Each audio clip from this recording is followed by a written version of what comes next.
近中午時分，秀茂坪一幅填土坡突然下塌，一瞬間翠屏道一帶近8間木屋被山泥全部掩蓋。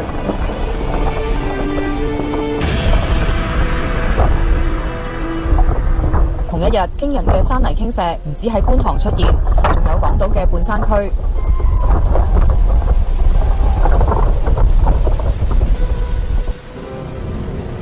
6月18號傍晚，寶山道嘅天然山坡崩塌，山泥向下衝，先捲走一棟空置嘅6層大樓，再沖毀咗12層高嘅旭和大廈，然後削去另一棟大廈嘅4層樓。